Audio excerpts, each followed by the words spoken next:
In this video, I'll go through the steps to build a spreadsheet simulation model where the demand distribution comes from a discrete empirical distribution. Here, the simulation is for a department store that is ordering Valentine's Day chocolates. The Valentine's Day chocolates come in heart-shaped boxes. The department store can order them at $7.50 each. The price that they will receive is $10 for each one that sells. And then for any heart-shaped boxes that aren't sold after Valentine's Day, the department store can get a refund of $2.50 per heart-shaped box of chocolates. For the demand distribution, there's a 30% chance that demand will be 100 boxes of chocolates. There's a 20% chance that the demand will be 150 boxes of chocolates. 30% chance that demand will be 200 boxes of chocolates. There's a 15% chance that the demand is going to be 250 boxes of chocolates, and there's a 5% chance that the demand will be 300 boxes of chocolates. So in order to create this simulation, we're going to create 1,000 replications of this.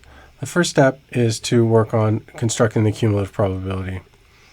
So the first one is the probability that the demand will be less than 100. That's clearly 0.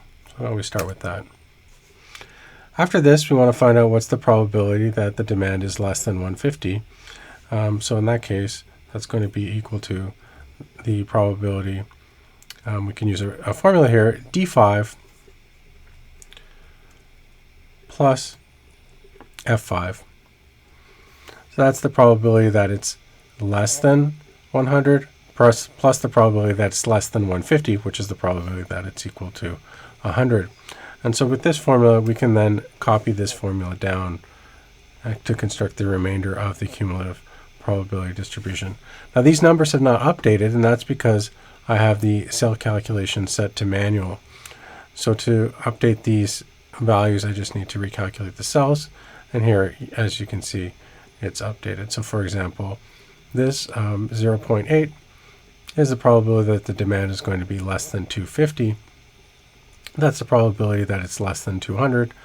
0.5 plus the probability that it's between 200 and 250, which is 200, not including 250, right? So that to be less than 250. So that's 0.3 plus 0.5 is what gets this 0.8. But we use this formula and they construct the cumulative probability.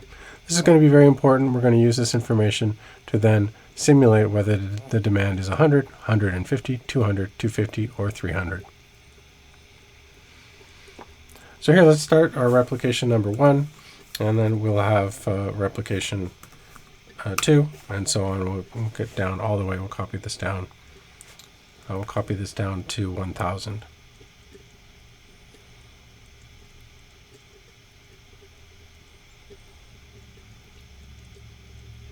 Okay, so here we have 1,000, almost 1,000. We'll go down to, I think we'll need around 1,018. Okay, there we go. So we have 1,000 rows that we're going to use for our 1,000 replications. First thing we'll do is get the random number. So there we can just use the rand function, which will give us a random number equally likely between 0 and 1.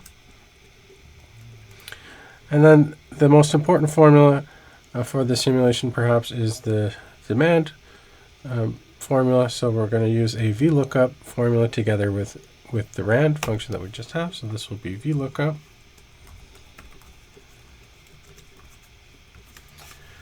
We'll reference the random number in cell B19. And then we're going to do this lookup with the cumulative probability distribution.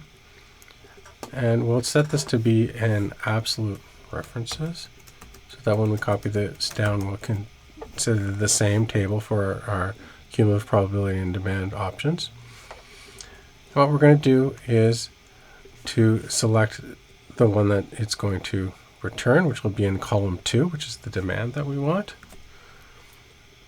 And then the last part is about whether we want an approximate match or an exact match True is the default value, so this can be omitted, and true is what we want in this case, because when we do what we're going to do is try to find the one that's closest, and that's going to then simulate whether we're going to receive 100, 150, 200, 250, or 300 as the demand on that particular replication.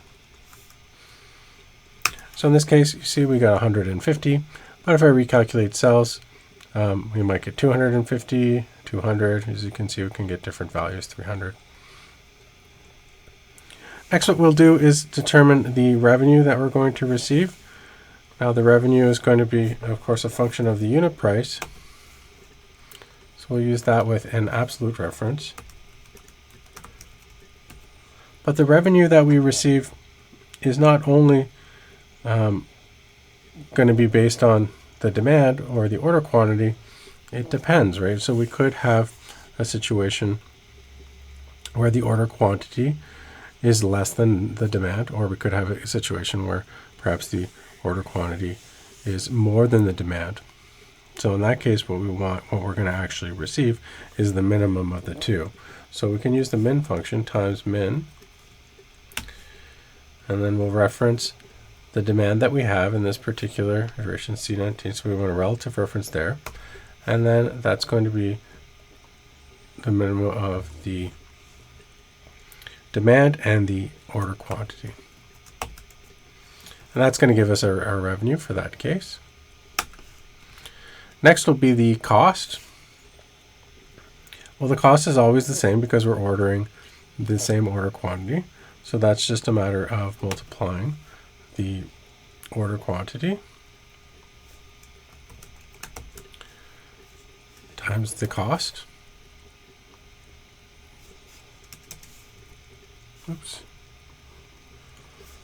Times the cost, which is in B4. So that's the order quantity times the unit cost. Now the refund, well, it depends. Depends also related to the order quantity and the demand. So we'll multiply the unit refund multiplied by, in this case, we want to make sure that this only happens if our order quantity is greater than the demand. So we can do the max of 0 to ensure that this expression doesn't go negative, and B9 minus C19. So we want an absolute reference on B9, which is the order quantity, and then subtract C19, which is our demand. That'll give us our particular refund amount. And then finally the profit, which will just be equal to the revenue, which is in D19, minus the cost, which is in E19, plus we'll get the refund, which is in F19. So that's our simulates one replication. If we want to simulate this 1,000 times, all we need to do is copy all these formulas down. We have the appropriate absolute references and relative references. So copy this down, and you can see we get 1,000 iterations. They're all the same, it seems, but that's just because I haven't recalculated the cells. So now I recalculate the cells, and we can see we get different values. It seems 125, 500, minus 250 are the ones. And it doesn't seem like there's many different values. And what we can do here is look under data and use the auto filter. And what we can see is the different values that come up. And in fact, there's only 3, minus 250, 125, or 500. So the department store is either going to make $500, make 125, or lose 250 with this particular distribution. So what we can do is, since we now know those values, is we can get an idea of the distribution of the profit and see how many times each one of them occurs. So we had 250, minus 250, 125, and 500 were the possible things that are occurring in our simulation model. If we want to figure out the frequency that each one of them occurs, rather than physically counting ourselves, we can use a COUNTIF formula. So here what we're going to do is count if, and we're going to do the whole range of profit from G19 all the way down to the last row, which is in this case 1018 for the 1,000 simulation models. And what we're going to do is count how many times we get this value minus 250. So reference that cell D13. You can see we got 315 times. And then when I copy this formula down and I paste a special, I'll paste the formulas. And then if I go and recalculate the cells,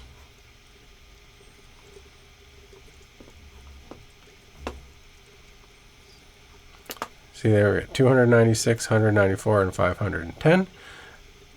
Considering that those are the only three options, if we add that up, it should add up to 1,000. So let's do a check. We'll sum the column. Sure enough, there's 1,000. Now, relative frequency is fairly straightforward here when it's a number like 1,000 or 100 or something like that. But anyway, let's go through the same formula would apply if it wasn't such a nice number. So let's go and see this. This will be equal to the number in E13 divided by the number that we have on E16. And if we put an absolute reference on E16, then we can copy this formula down to get the relative frequency for the others. And then if we sum this relative frequency, it should always sum to 1. Now that's, of course, once we recalculate the cells. And so there it is, sure enough. So now if we want to get some summary measures for the simulation, we can calculate the average profit. That's just going to be simply the average of the profit column, which will be from G19 again to G1018. If I want to get the standard deviation of profit, I can do the same thing with standard deviation formula. If I want to understand the minimum profit, same formula, just copying and pasting here and using the min. As we would expect, the min is going to be minus 250. We know that there can be minus 250, 125, or 500, and we would expect the maximum to be 500. Let's just verify that. And here's the max.